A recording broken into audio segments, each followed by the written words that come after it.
جناب کے رحمان خان صاحب نے وقف کی پراپرٹی کے لیے بہت کام کیا ہے۔ انہوں نے 2013 میں وقف بل ایک بنایا تھا اور جس میں بہت زیادہ انہوں نے ترمیمی بل کے بارے میں بہت ہی اچھی باتیں کہی تھیں اور اس کو جو ہے گورنمنٹ نے اپروو بھی کیا تھا۔ اب اپروو کرنے کے بعد پھر سے کیوں یہ مدعا جو ہے واپس آ رہا ہے؟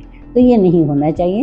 وقف کی پراپرٹی جو ہے یہ ابھی سے نہیں ہے، حضور صلی اللہ علیہ وسلم کے زمانے سے جب لوگوں کے پاس بہت زیادہ زمینیں تھی، جائیداد تھی، تو وہ جو ہے جائیدادیں اور زمینیں اپنے غریب لوگوں کو جو ہے وقف کیا کر دیتے تھے تاکہ وہ، اور یہ تمام چیزیں جو ہے مدرسوں میں، خانقاہوں میں، یتیم خانوں کے لیے استعمال کی جاتی تھی۔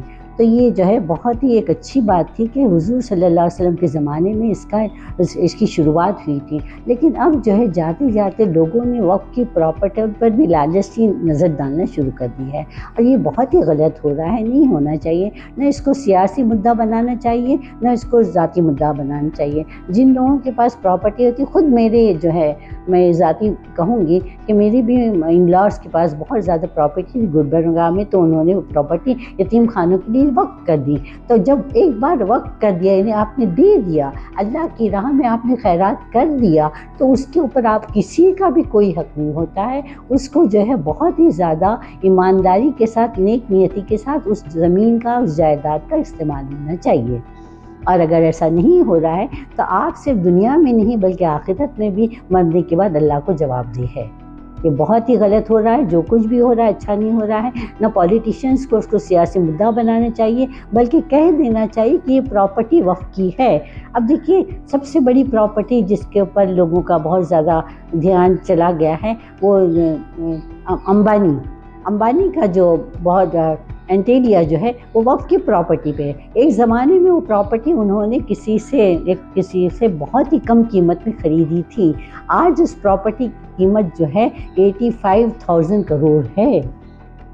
تو کتنا نقصان ہوا ہے، دیکھیے کتنا نقصان ہوا ہے کمیونٹی کا، چاہے وہ مسلمان ہو چاہے کوئی دوسرے بھی اور ہوں۔ اگر وہ چیز دان کر دیتے، جیسے ہندو میں کہتے ہیں ہم نے دان کر دیا، مسلمانوں میں کہتے ہیں ہم نے وقف کر دیا، تو جب ایک بار دے دیا یعنی دے دیا، اور اس کے اوپر پھر کسی کا کوئی حق نہیں ہوتا، نہ حکومت کا ہوتا ہے۔ بس ایک طرح کی کمیٹی قائم کرنی چاہیے جہاں پر لوگ بہت ہی زیادہ ایمانداری کے ساتھ اس بات کو، اس مرحلے کو حل کر سکیں، اور اس پر ایک بھی نظر اگر کسی نے گندی ڈالی یا لالچ کی نظر ڈالی تو اس بہت برا ہوگا۔ ایک وقف پراپرٹی جب وقف ہوتی ہے تو اس کے وہ پراپرٹی سے کیا کیا کر سکتے ہیں؟ وہ پراپرٹی دیکھیے وقف کرتے ہیں تو لوگ جو بھی وقف کرتے ہیں وہ کہتے ہیں کہ یہ پراپرٹی جو میں نے وقف کی ہے وہ یتیم خانے کے لیے استعمال ہوں گی۔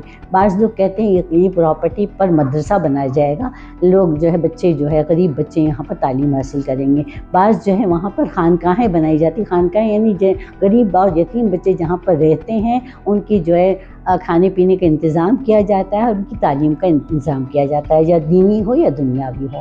تو اس طرح کا جو ہے بعض جو ہے شادی خانوں کے لیے وقف کر دیتے کہ یہاں پر شادی خانہ بنے گا، اور بعض جو ہے کسی اور چیز کے لیے جو بھی لوگ وقف کرتے ہیں تو اس چیز کے بارے میں بتا دیتے کہ یہ پراپرٹی میں نے وقف کی ہے اور اس کا اس طرح سے استعمال کیا جانا چاہیے۔